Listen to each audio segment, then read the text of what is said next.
Hello everyone, welcome to the program. This is Politics Today live on Channels Television. I'm Akin in Abuja. Let's begin tonight by letting you know what happened and what took place or transpired on the streets of Abuja today.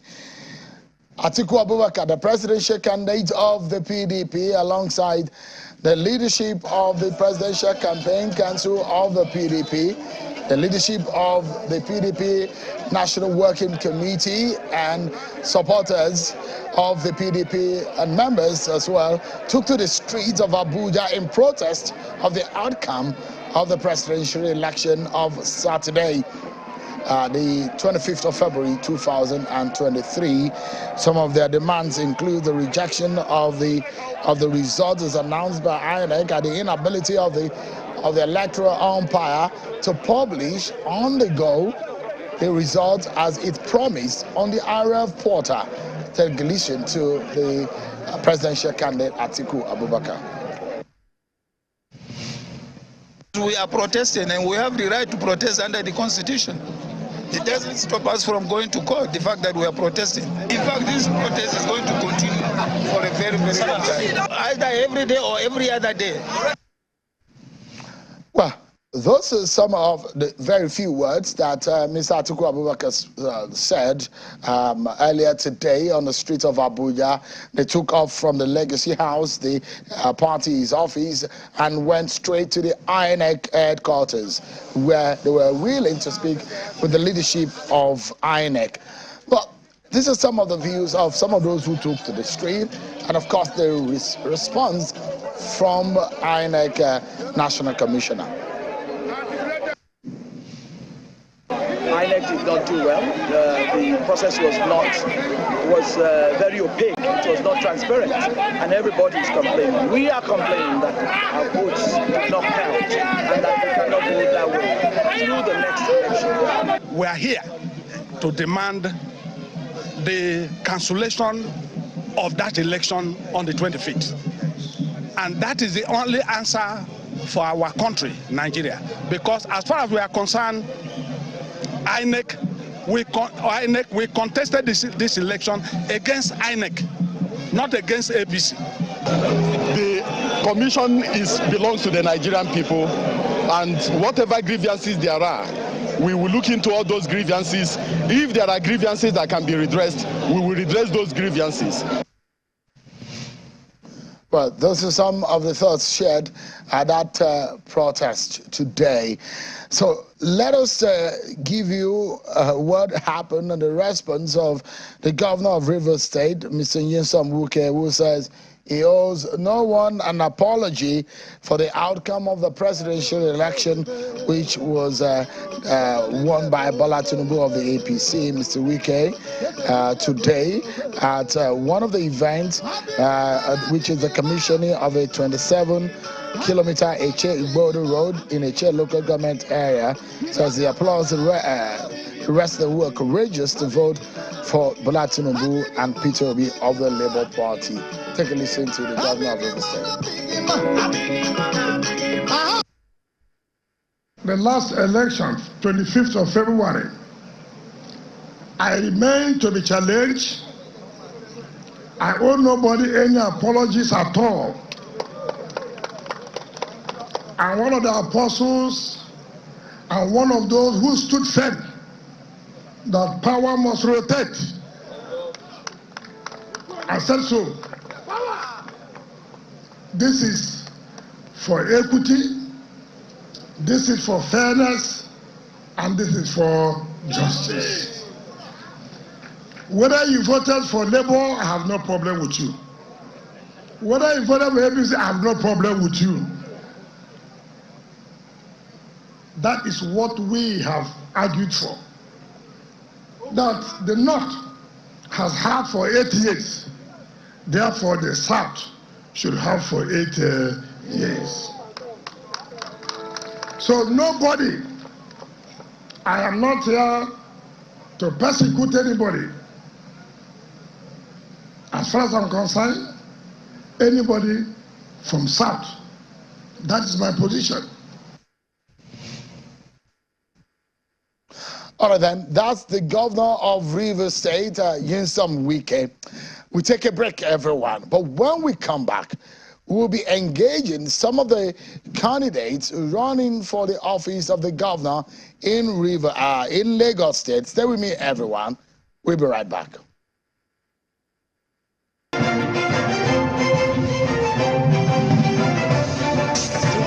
Thank you so much, everyone, for staying with us. Our first guest tonight, one of those who are aspiring to be Lagos State Governor, is the candidate of the NRM, Mr. Akin Braithwaite. He joins us virtually. Thank you so much, Mr. Braithwaite, for joining us tonight, and it's good to see you again. Give us an understanding.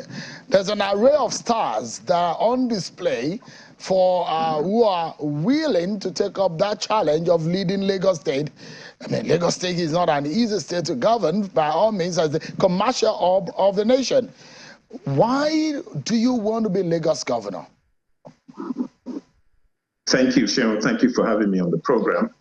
I hope you can hear me clearly. I can hear you clearly. Please go ahead. You've said it all. I think Lagos is such a delicate state. It's a cosmopolitan society, and it definitely needs someone who has clearly got a human face and somebody who has a track record of having achieved in multiple dimensions. The problems that we have, the challenges, the gaps that we see, really, there is no room for experimentation. The stakes are too high. And it's a state that, we love dearly as a Lagosian. I do believe that there's so many heights that we still need to attain.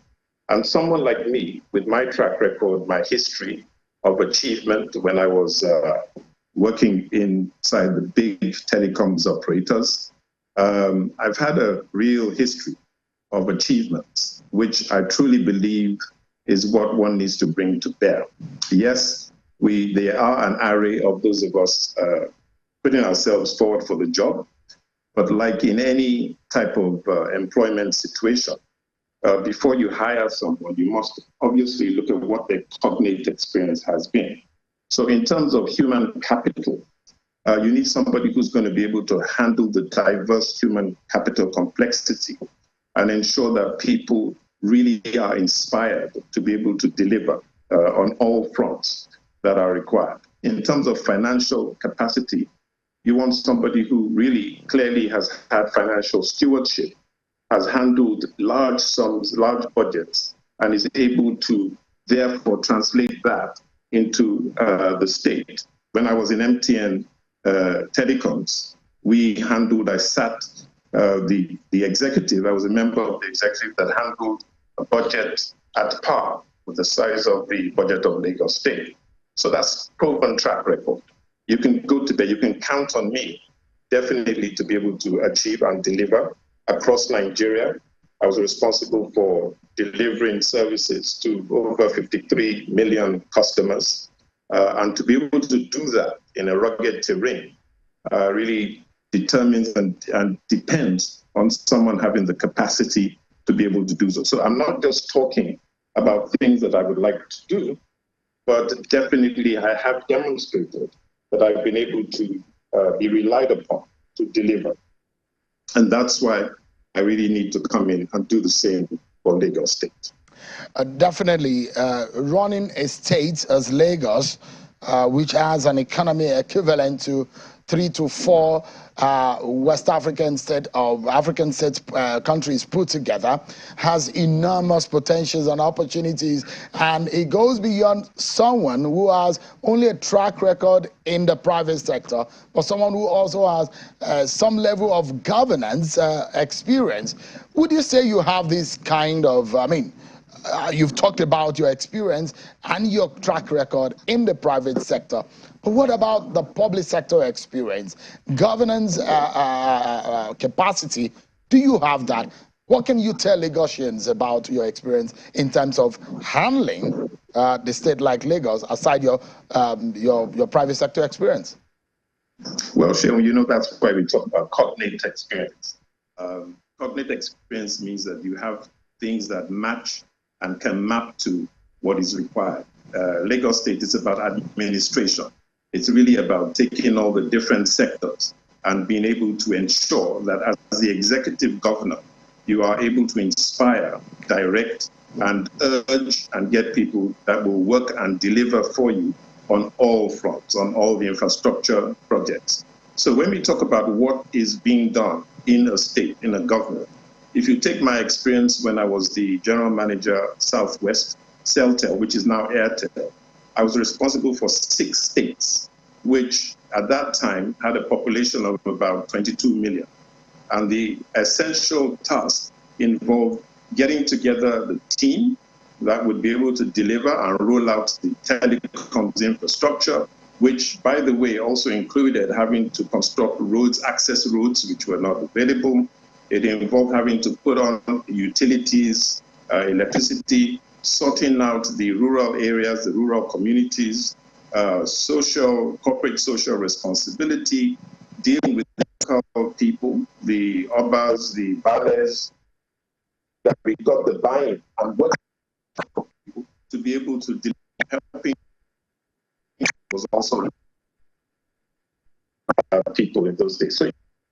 So that type of experience that you need, handling massive budgets, delivering on those budgets, delivering to time, and ensuring that people got essential services delivered, and making people happy. So to that extent, you carry that across into a state like Lagos. It's really about infrastructure rollout. It is about ensuring that the educational system is working. It's about ensuring that your civil service, you're giving them this. Sorry, if I may take that question again. I was asking you that you are an outsider to the Nigerian mainstream politics, and you are of the NRM, not a very popular political party in a state like Lagos. They talk about political structure. Do you have, as a party and as a candidate, the wherewithal in terms of followership and the base to garner enough votes to be Lagos governor? How much of this conviction have you been able to convince the people of Lagos to vote for you on Saturday? Thank you very much, and I must say that it's very, very interesting what's happening in Nigeria of today, and especially in our lovely city, Lagos. I would describe us as going through a dispensation of enlightenment. I think that Nigerians today are now beginning to ask themselves that big why question. Why should we keep going the way we've been going all of this while? Why shouldn't we look for something different, for something fresh? And when you look at the data, which is what really convinced me to get into the ring, in 2019, only about 20% of the registered voters and those who have collected their PVCs actually went to vote. So you had about 80% of people deciding not to vote. And you have to ask the question, why? Why did people kind of sit back and decide that they were not going to pitch in? And when you ask the question, a lot of people tell you because they didn't really like the choice that was available, or all the choices that they had. So that's the first thing. The first trigger is that you have the undecided voters, and there's quite a significant number of them. Even as we speak, as at last week's election, we also saw that, the turnout was between 25, 30% turnout. So there's still a large number of people who are undecided, who are looking for that person, that individual, who they can really turn to and say, yes, we believe in this person and this individual. And it's not really essentially about the party, because if it was about party, there were a lot of heads that rolled in last week's election, which belonged to your established parties. It is now about the individual who is placing himself out there. And we don't have independent candidates. So we've got to go with what we have. And I really wanted to go on a fresh platform because I wanted to make it clear to people that really what I bring is a fresh mindset. So yes, there are people out there. Yes, I have been engaging with people who have said, wow, this is really, really wonderful that someone like you is getting involved. And you see, I would describe myself as a moderate, as a welfarist, as a people-centered individual. And I truly believe that Lagosians today are looking for that. There's too much polarization that is going on in the space today. There's so much fighting that's going on. I come in peace. I come with a fresh outlook. I come with that. The agenda is what I call the easy agenda.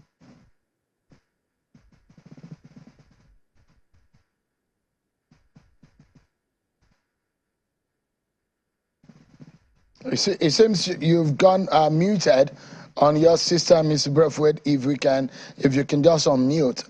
But I'd like to take you to some of the things Lagosians will like to look out for in who will become the next governor. I don't know if you can hear me, Mr. Braithwaite. It does look like you. Hello, Shane. I don't know what happened, but it looks like your system went mic got muted. Yeah, but can you hear me now? Can you hear me now? I don't know what's happened. Maybe it's because somebody's calling. I think there was an interference, maybe a call coming through your system. But if you can hear me now, so I can push in the next question. Is that okay? Sure. Oh, fantastic. I can hear you. Yeah, good. Now, one fantastic thing about Lagos is the commercial viability of that city, or, well, if you say Lagos city, of the state. But give us an idea of the kind of Lagos in terms of the economy that you hope to build. And I'll give you a background to this. Lagos has the highest internally generated revenue in all of the 36 states of the Federation, but it also has the burden as a state with the highest debt profile amongst the subnationals in the country. Now, there are a lot of potentials, but the burden is also huge. And you have a lot of people moving into Lagos. And this is my question. In terms of the vision of the Lagos that you have, how much of the volume of revenue do you hope to get for Lagos? Well, Shane, certainly with my kind of programs, there will be a need for us to borrow just a little bit more. Because at the end of the day, we are going to have to create jobs. One of the big problems that Lagos has today is unemployment. It is too high. We are at very, very critical levels of unemployment, which could tip us over into an uprising. And so our government would have to do a lot, like an emergency rollout plan, to make sure that we actually have public works and other programs that will start to feed employment opportunities out there. We've got to bring employment crashing down, as low as we can. So there might be a need to borrow just a little bit more to handle that, whilst we're still trying to sort out the wastage that might be in government. But if we spend so much time trying to deal with that, we won't be able to get on with the program. So to a large extent, I would look at the economy. I would split the economy of Lagos in terms of GDP by local government. And to that extent, would borrow really from the Chinese approach. What the Chinese did to lift hundreds of millions of people out of poverty was that they went right down to the local levels, and they began to stimulate cottage industries down at the local level. What you then do there is that begins to raise activity at those local levels. You begin to now raise the economy. You're boosting production at those local levels. And then that starts to, in its turn, feed back into the economy of the state. You cannot really boost the economy without doing this down at the bottom level. We are going to run a bottom-up approach to really ensure that you've got lots of talented people, and there are many sectors that we can really get cracking, local government by local government. To that extent, the local government will be competing with one another. You have places that can be aqua business related, where you can do fisheries, and you can start cottage industries across the value chain. You have places like Ekpe where that can be done. You have places like Ikorodu where you can stimulate the crop, the agrarian aspect of the economy and really get that rolling. You've got places like Badagry where you can now stimulate for the tourism element that's there. You can really now start to see hospitality businesses, creeping up and so forth. So there's a lot that can really happen to unlock value out of the local government. And to that extent, that now gets everybody in the society moving. You talk about Lagos being the net receiver of migrants. I call them economic migrants. They're coming away from disaster areas and whatever.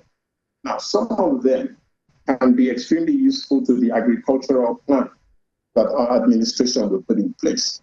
And by that, I mean that some of these folk that are migrating in are farmers themselves. They know how to farm.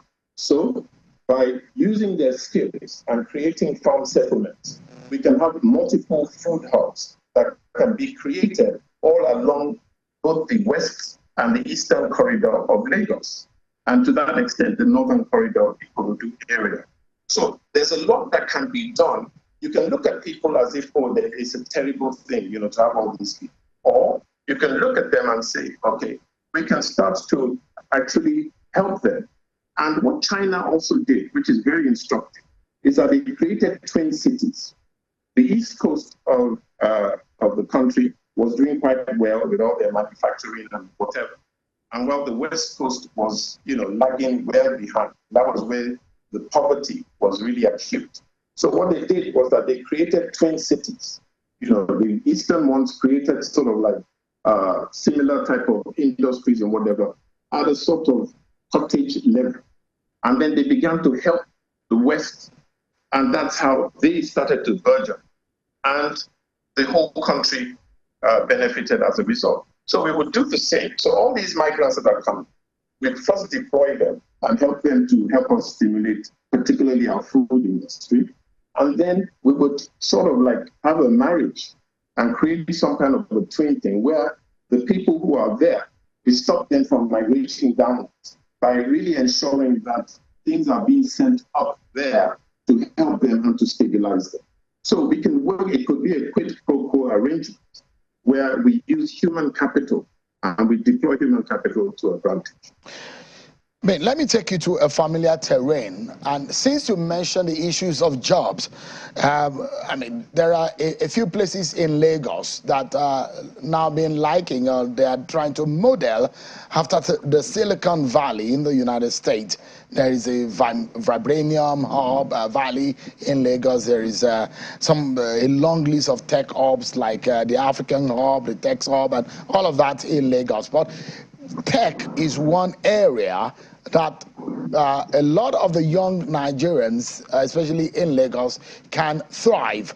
The computer village in Nigeria, you take any of your gadgets there, you might find solutions to almost any kind of problems you are having with any of your devices. Do you have a specific agenda or vision in the area of tech or transforming Lagos into a larger tech hub, not only for Nigeria, but for Africa and the continent? Yes, indeed. I do work in the tech space myself. I'm co-founder of a cloud telephony company.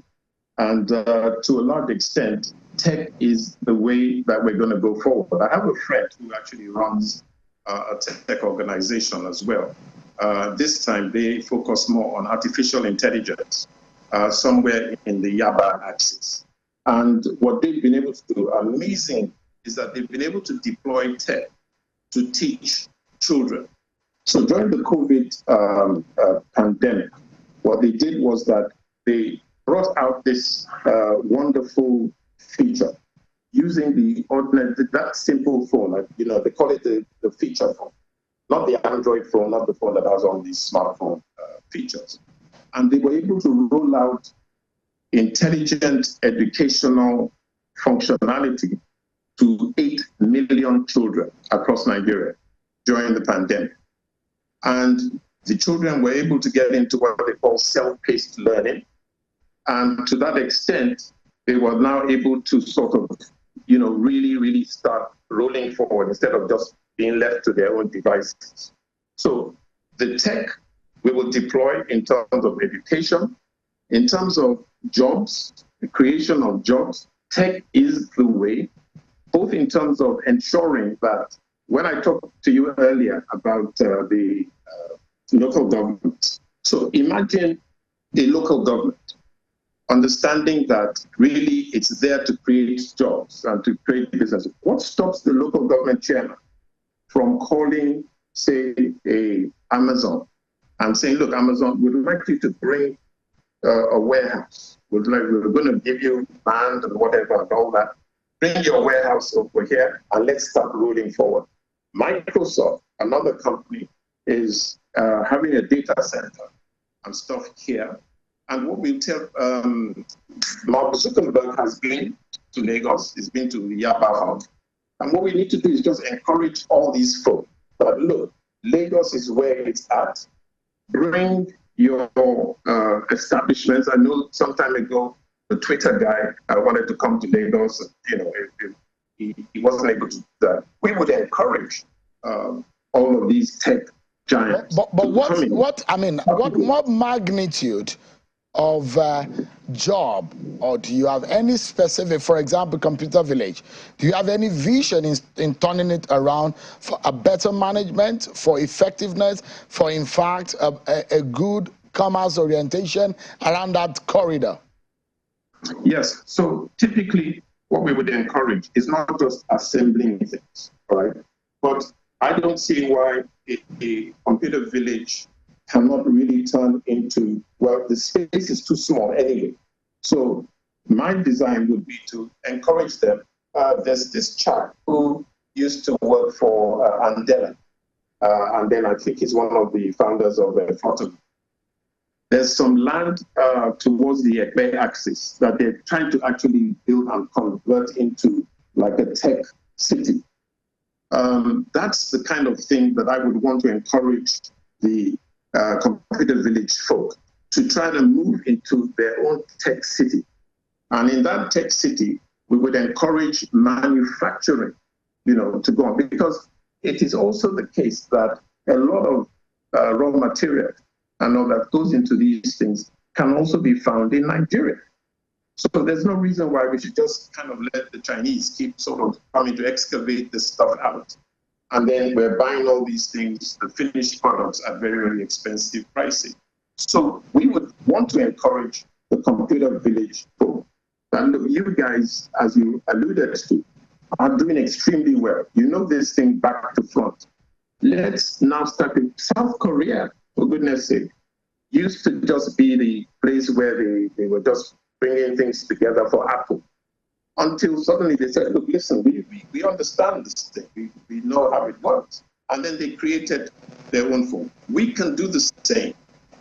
Nigeria has become the dumping place for a lot of these mobile telephony and computers and all that. Why can't we start manufacturing? I think we have Xerox that's done something.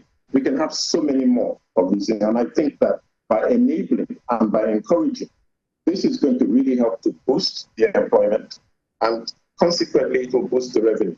All right, let me take you to one area that bothers some people in Lagos, and that is the traffic congestion on most of the major roads in Lagos, the issue of transportation and all of that. There was a 2018 report which says an average of 30 hours is what people spend in traffic in Lagos. In fact, there was another report that says 75% of weekly working hours are spent in traffic in Lagos.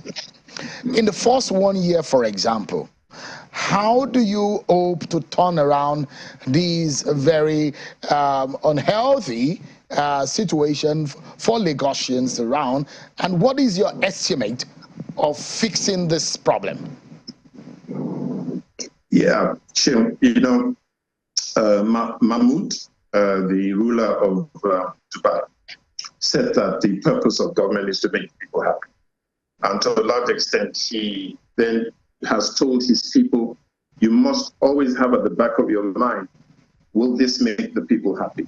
So my government would be with a bold human face about making people happy. So in the short term, very, very short term, I would appeal to negotiators to allow us to try something that has been used before. Because in the first 3 months, in my view, we have to be able to bring this thing to some level of manageability.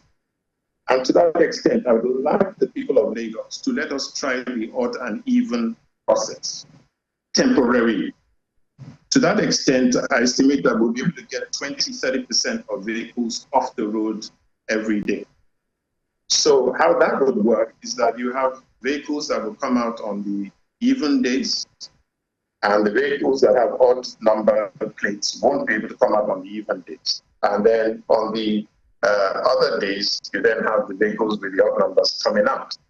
That way, it will take off quite a number of vehicles off the streets for an appreciable period of time. It will free the traffic whilst we, the government, begin to really steady ourselves and try to get our medium to long-term plans in place. Now, in addition to that, we would, of course, have to have sizable public transport that would be able to now convey people, from wherever. We would then encourage people also to do ride sharing, ride with your neighbor. Because sometimes you're going on the road in the traffic and you see that it's just one person in a vehicle that can contain 5 people. So if we can at least encourage people to ride share, that would be, I think, a fantastic thing in the short term. A second short-term measure would be that we will call on companies that really recruit, that have high numbers of staff. And we will say to those companies, for example, a company has 500 people moving from mainland to island, every day. We will say to those companies to please assist government by bringing in place what I would call flexi time. Now, flexi time means that not everybody is leaving one location, i.e. the mainland, and trying to get to work at 8 a.m. in the morning. So if we can start that, and companies can allow their staff, so some will come for the 8 a.m. and then others may come in at 10 a.m. That way too, we have staggered the movement and ensure that not everybody's, belting down the highway at the same time, and the bottleneck that creates. A third element, now this starts to move into the medium, would be to get companies also to get involved, and government too will get involved in providing hubs that are mainland island hubs, so that people who work for certain companies that are across the water will be able to go to these hubs and still be able to work and produce. Now, once all that is going on, parallel to that will be the waterways, which is again a very, very fast way of deploying mass transit without trying to construct things and whatever. I remember years ago, where you had all these big ferries, that were plying the waters of Lagos. So we'll bring ferries and really, really have these ferries, large ferries that can contain, double-decker ferries that can really contain people. And in areas where the ferries may not be able to navigate, we'll bring in the hovercrafts that would do kind of like the last line. So I think with that, we should be able to, in that sort of 18-month period, Lagos will start to breathe, far easier, whilst we're then getting on with the rest of the stuff, with the infrastructure, the road build, the road repairs, bringing in the buses, and of course, the rail transport. In the rail plan, there was in the master plan for the railway, there were 6 lines that were meant to have been put into play. And those 6 lines were meant to be conveying people, about 35 million transitors per month. Unfortunately, that plan isn't yet in place. So that will also be part of the rollout. Mr. Braithwaite, going into this election, something is very critical. You're not the only one in the race. This is a competition, and definitely there is one person that will win in the end. But the big question is whether or not you have what it takes to win this election. Should you not win this election, what would you do on one hand? And would you be willing to work with whoever wins this election? If I don't win, I'll say, Father, why, God? Why didn't I win? Yes, I think that, no doubt, there has to be one person to emerge. I hope that that person, for those who have not decided, will definitely be Akin Braithwaite for the reasons that I have adduced. Now, if it so happens that Akin Braithwaite is not the person who will sit on that seat, I would be extremely happy, it would be the term that I would use, to try to help whoever, to ensure that really the people-centered, because I looked at people's manifestos, and really at the end of the day, I really believe that priority has to be given to the people issue, So that really would be my clarion call. And that would be, yes, something that I'm not one of those people that feels that if it's not me, then, the high road. No. I've always been a team player. And that's one thing that the corporate world does for you. It makes you and molds you into a team because you deliver based on teamwork. Akin Braithwaite is the governorship candidate of the NRM. Thank you so much, and I wish you the very best in the election of Saturday. Thank you so much indeed for talking to us tonight. I appreciate it. Thank you for having me. Thank you. Good night, everyone. We take a break, and when we come back, we will give you yet all the top front runners in the Lagos governorship race. Stay with me, everyone. We'll be right back.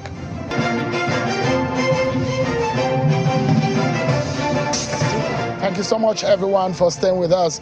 Let's speak to more governorship candidates in the Lagos governorship race. Joining us, the candidate of the Labour Party, Mr. Gbadebo Rose-Viver. He's being in traffic, trying to make his way to the Lagos studio. But I understand that he's been caught in that traffic gridlock, but he's with us in his vehicle virtually. Thank you so much, GRV, for joining us tonight. It's just a few days before the governorship race. Can you tell us, why should Lagosians vote for you on Saturday? Well, because we are offering a very unique proposition. We are offering a Lagos that's going to work for the people and is centered around transparency and accountability. A Lagos in which innovation will be the key guiding principles, and it's a Lagos of platforms that will be able to deliver dividends of democracy for the people of Lagos, and its development will not be tied to the purse strings of the state because we're running an open government, transparent government that is solely focused on gaining back the trust of the people and industries and the private sector in government. So these are some of the reasons. We're also going to ensure that we have a Lagos that is number one in terms of ease of doing business. We have a Lagos that actual waste management happens in, not the current situation of picking and dumping, and the waste management system that's domiciled at the local government level. We're also looking to ensure that we have a robust local government system that's manned by people that are potential governors, visionaries, and people that love their people and are committed to creating the best local government and delivering the best possible services.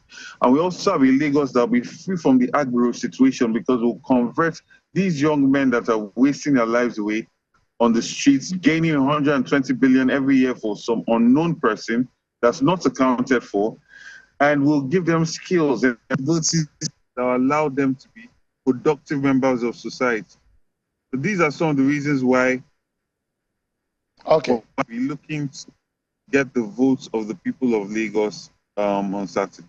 So what capacity do you bring to the table? For example, do you have what it takes to govern a state as Lagos State?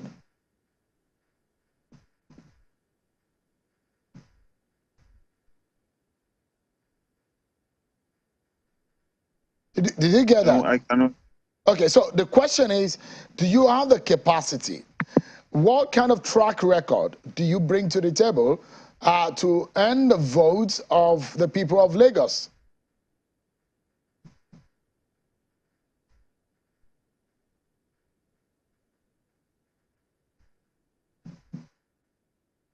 Did you get that? I know this is one thing that we needed to prepare ourselves for. But just in a moment, before Gbadebo Rose Vival get back on the line with us, we will be hoping that you were able to get back with us. But let's cross to the candidate of the PDP, Mr. Jide Adediran, who joins us virtually also from his office in the Ikeja area.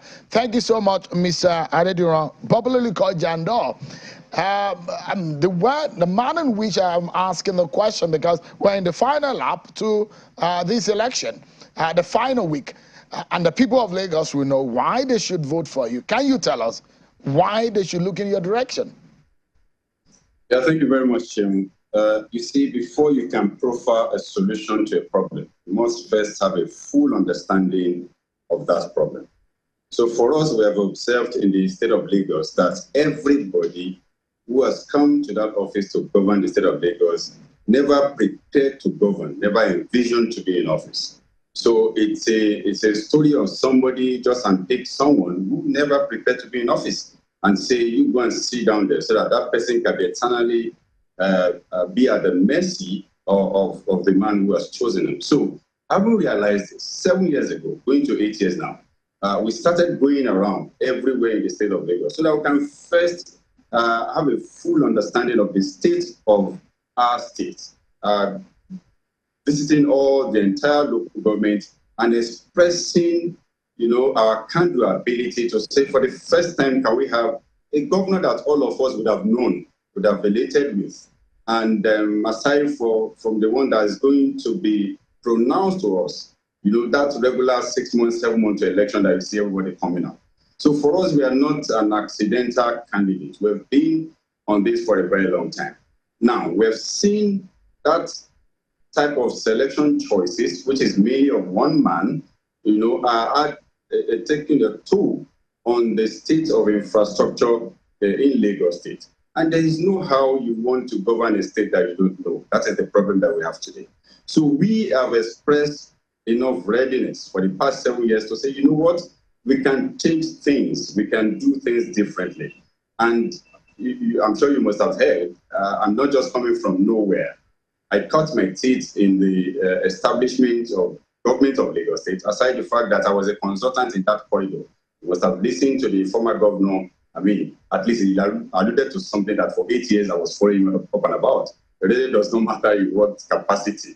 But that's to say to you how much closely I have worked in that corridor and major sectors in that office. So Mr. Jandor, I mean, the question is, if you are going to employ a CEO for a company that has a size, the revenue size of Lagos State, it has to be somebody who has a track record, the educational and the pedigree to probably run that kind of organization before.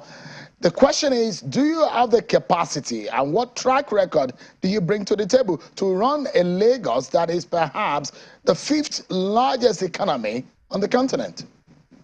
Okay, so I think I'm one of the, I'm just one out of the candidates who have had opportunity to have experience both in public and private sector.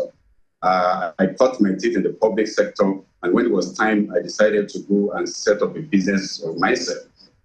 Everybody know me to be a media consultant, okay? And I have masters in new media and information management from prestigious Wodu University in Vienna. So this is where I am. And like I said, I have worked closely in that office, especially in the office of Governor of Lagos as a consultant for good 8 years. So cumulatively, I have been in that corridor for about 15 years, if you have to put them together, doing what? Understudying a whole lot, governance, even politics. I'm able to do what I'm doing today because I have a full understanding of what it takes, first, to take the power off them. Secondly, when we get it, to do things differently. this is what we are bringing to the table. Like I said, whatever it is Jandor Brand has achieved today, we have done that on our own merit. We're not an accidental candidate. I don't know if you understand, not riding on any wave. We've come a long way. Everybody knows about Lagos for Lagos. We fought the hegemony within their party. We imploded it and brought it to PDP. Mr. Jandor, Mr. Dediron, if anything, if one will have to consider the election of Saturday, can you hear me now? Yeah. If one is to consider the outcome of the election in Lagos last Saturday, which in some way displaced your party that used to be a major opposition to the APC in Lagos State, where lies the fate of your party if you look at the performance of a Labour Party, for example?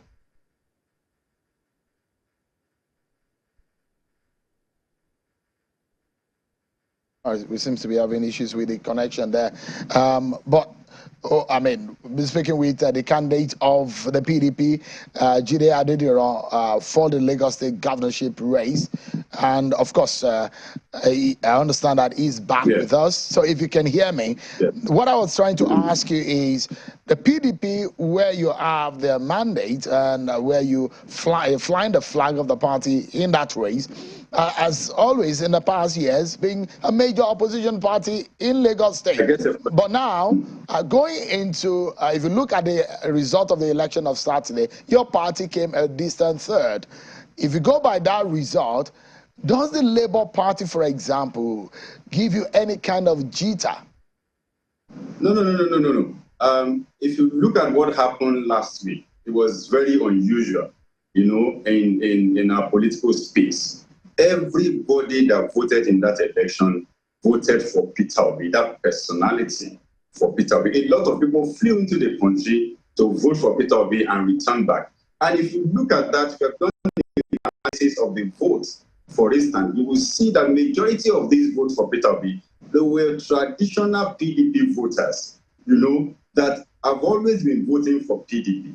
And we have three candidates, you know, on that election. What played out in that election? Religion played out, ethnicity played out, because the third person, you know, which is our own candidate, have little of his own ethnic people here in Lagos. So the majority of the people that deposited their votes for Peter Obi were PDP traditional voters, especially in Lagos West. So if you look at the results, from Peter Obi's 582,000 votes, our own senatorial candidate, who was on the same ballot with Peter Obi, got 385,000 from that in Lagos West.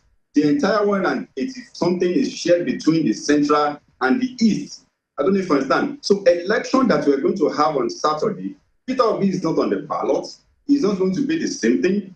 Banky W, our candidate, lost election in Etiosa, not to the guy that won. He lost to Peter Obi, just like every other person. So it is so difficult for anybody to now see there is a wave. So, but how are you sure, Jide, that the voters that voted for Peter Obi will not do the same for the candidate of the Labour Party? You've been hearing Labour Party candidate Peter Obi saying that people should come out, and it seems that his message resonates with those who came out to vote for him. I mean, you understand, you being in the APC before now, some of the strongholds of the APC in Lagos have been broken by the wave of Peter Obi's coming into the sphere. So I have said this thing to you, Sheon. You've been covering this space for a very long time, and you can analyze when you see those that give Peter Obi votes. Majority of them are elites, okay, and the people of Igbo extraction who are traditionally PDP. In fact, they are PDP, you know, politicians. As a matter of fact, 4 days before that election, we're in Alaba Trade Fair appealing to them to see reasons why they have to vote for a candidate. They said to us that, look, March 11th is your day. Leave us to follow our brother and all of this. And immediately after that election, they call us on Monday to say, okay, we have had our say, but this time, this is what we have to do to come back to our base and do what we need to do.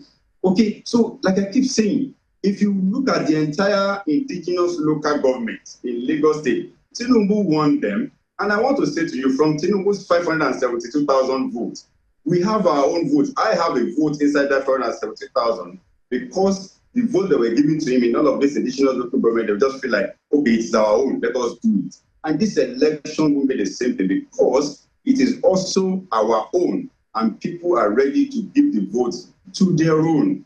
Okay, and the PDP traditional voters who are of the Igbo extraction, they are back because they want to take Lagos. It's not just enough to have their say. They want to have their way. And the only way they can have their way is to put their best foot forward and say, who among these candidates can actually win for us? Okay, we've been campaigning. I have been to the entire 245 wards in the state of Lagos. Sheung, in those places that nobody has ever been governor into some of these places. We have our votes in all of those places because they've never seen somebody want to be governor before. What they see is a poster. Those are our traditional voters. They're giving it to us. It is only us that APC in Lagos State were running after on the street of Lagos, attacking here and there. Why do you think they were doing that? It's because they've seen us to be a major threat. Yeah. You know, I asked you a question because what happened, you may have had a sale behind you in the last few months, but between Saturday and now, things may have changed. But let me ask you, fundamentally, going into this race is not only about winning. It's about the actual business of governing Lagos. Let's take one sector, one after the other. Let's begin with the economy. Lagos State has a huge potential in its economy. What is one thing that you think is fundamental to changing the dynamics of Lagos economy? What is your vision? Okay, so we have a very good potential economically in the state of Lagos. But what is hindering this is what we call the monopoly. Monopoly of just one person want to do everything. We've seen that in all sectors of our economy. We've seen that in outdoor. Let me give an example. This election season is when you see that sector of our economy making huge amounts of money in outdoor. And this particular time, the government of Lagos instructed all outdoor owners, aside the fact that each chunk of this reside in the hands of the godfather of Lagos, of his son, you understand? But the rest, they instructed them, do not take material from PDP, do not take material from anybody. Everything that must be in your space should just be APC. Not minding the fact that these people will be losing money, people will be losing jobs, because this is a season when they should be making money. So what we are going to do differently is to ensure that we open the space economically. Does it worry you, Sheung, that we have 180-kilometer waterfront in Lagos, coastal line in Lagos, and it's hard us to invite organized private sector from anywhere in the world to say, you know what, come and give us a Miami-like waterfront, so that we can have what we call MICE, in tourism that will make people to come, which is Center for Meeting, international conferences, exhibition, and all of that. You can have this one without spending fortune into it. Today, Sheung, we have 1.5 million Lagosians between 2022 January and December falling out of tax net of Lagos from 4.5 to 3 million people, which shows that people have lost their jobs. They can't continue to pay again. Does it worry you that in this Lagos we have companies taking flights from here, not to abroad, taking flight to neighboring state of Ogun State? I don't know if you understand. That speaks to the fact that there is no ease of doing business in the state of Lagos, despite the fact that the market is there. So when we come, we're going to open up the economy. Sorry, apologies to butt in. What is your target? Because as a CEO of a state like Lagos, you must have a target. I mean, you have put forward a roadmap on what you want to achieve. Do you have a target? Do you have a timeline? How much of revenue can you generate every year? How many jobs do you hope to generate? These are the little things, or the things that Lagosians would like to hear that can propel them to look in your direction on Saturday. So we have capacity in the state of Lagos to generate over 100 billion naira on a monthly basis. What do we need to do? There's a lot of money in the informal sector, OKR and all of this. All you need to do is to provide an incentive to see how you can migrate this sector from informal to formal. By so doing, they will open up an economy, because if you really want to do this, we must look at the MSMEs. You understand? That is the larger, where you have the larger percentage of employer of labor. If you look at them with incentive, they'll be able to employ more people, you'll be able to generate more money. What we have now is that we have 10 people paying for 100 people. No, if you're able to open an economy and allow people to come and play the economy, you have 200 people and there won't be multiple taxation. So you can take the money of 10 people from 200 people. And at the end of the day, it's a win-win situation for everybody. So do you have a target? I mean, Jide, sorry, yes, I'm asking for a target, because you should have a target. Do you have? I just told you we have capacity to make 100 billion naira on a monthly basis. And in our very first 3 months, we will report this to say, you know what, in our fiscal policy, for the first full year fiscal policy of 2024, we will give you a budget with minimal deficit that would inform us going to borrowing. I don't know if you understand. By raising enough money, by blocking loopholes, by ensuring that the money of Lagos work for the people of Lagos. Today we have a budget of 2023 with over 300 billion naira deficit, despite the fact that we have 797 billion naira local debt already on our neck. If you add that to it, without putting the foreign exposure, we'll be going to about 108 trillion as this is. So we need to quickly close this gap. And how do we need to do it? We have to be very, very prudent in our spending. We have to invest more in capital projects as against with current. What kind of projects are you looking at in terms of capital spendings? If you are trying to introduce projects, new capital projects. With the wealth of Lagos today, we should have iconic road infrastructure and bridges in Lagos. You don't need anybody to keep telling you Lagos is rich, and what we hear is that Lagos is a rich state. We need to see that wealth on the street of Lagos. And instead of Lagos, when you go to Dubai, you don't need anybody to tell you Dubai is rich. The moment you enter Dubai, you know this is rich. You don't even need to ask for their bank balance. But in Lagos, it's the only way we hear. So we're going to be deliberate in ensuring that first, we will open up the space. Let me give one example. In terms of transportation, I've said this over and over again. If you want to decongest the CBD, the Lagos Central Business District, you will start from the number of people that goes on the 3rd mainland bridge in the morning from the mainland. What are we going to do? If you watch on your left side, you see an expanse of land on the Governorship. We are going to build a park and ride there and dredge that water all the way. And we'll come up with a policy. If you are the only one in your car, you are not going on the 3rd mainland bridge. You have to go and park in that place and join ferry to take you to the CBD. That will reduce the number of people we have within the CBD. That will remove the number of people we have on the 3rd mainland bridge. That will ease traffic, without spending fortune. All we need to do is to call on private sector to say, I have an opportunity. So Jide, apologies to Biden. So the more Lagos is prospering, the more you have people moving into the city. And that in itself is a plus, because it's an attraction that people are moving into Lagos. But how do you deal with that kind of situation? We just have to decentralize development. That's it. How? We just have to yes. If you as we speak, everybody wants to come to the center. I'll give you an example. When Ikeja City Mall came up years back, you understand? I saw people coming from Alagbado, coming from Yanopaja, Ebeda, and the likes, coming to the mall. And that mall closes at 9 p.m. So when mall closes, these people won't leave. And some of them started creating what you call threats around that area. Solution to that is that give them their own mall where they are. Oh, there. Another frozen frame scenario there with Jide Adedoran's connection, but hopefully when it returns, we might be. Okay, please go ahead quickly so I can push the last question to you. What I'm saying is, if we decentralize, everybody stays wherever they are. That infrastructure, whatever it is they need, is you don't need to come to. So we will look at the east, we will look at the west, we will look at Ikorodu, and if we're also able to do, because this government is celebrating 2 bus stop blue line, and we're celebrating today because we should be talking about integrated rail line system, Shehu.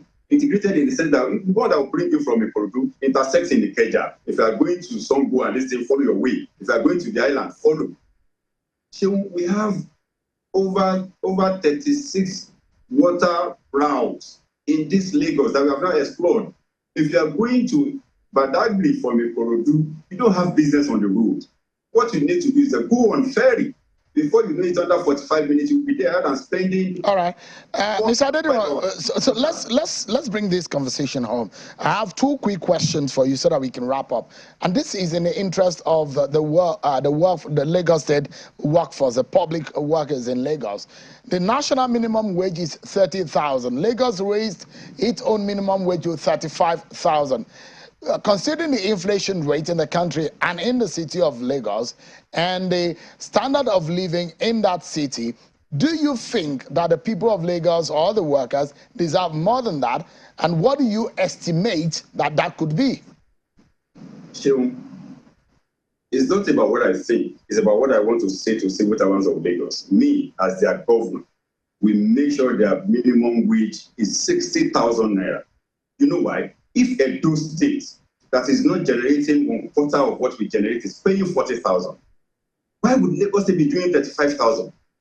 How soon can this happen?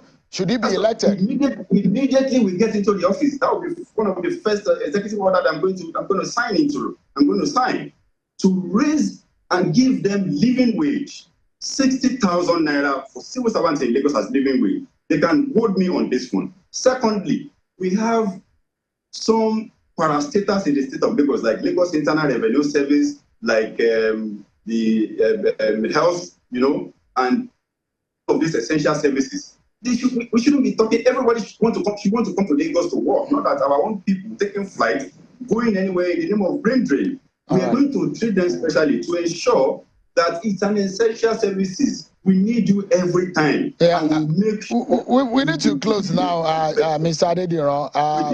Lagos says has 37 LCDs, 20 LGAs.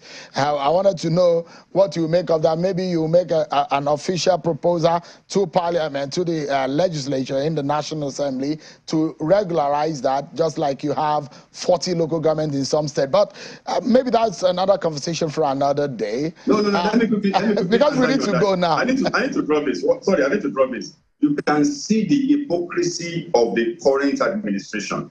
When PDP was in power at the center, they were saying, we created local governments and they were not regularizing them for us. But they were in power for 8 years with Speaker, House of Reps coming from Lagos. They've not been able to regularize that and to make it, a substantive local government. I am saying that when I come into office, I will take the federal government of Nigeria to court of competent jurisdiction to give us the true definition of true federalism. All right. And power as the public. We do not have time again, but my final question is actually to ask you, there are talks about you aligning with Gbadebo Rosevival into this election, maybe you stepping aside in some way or himself.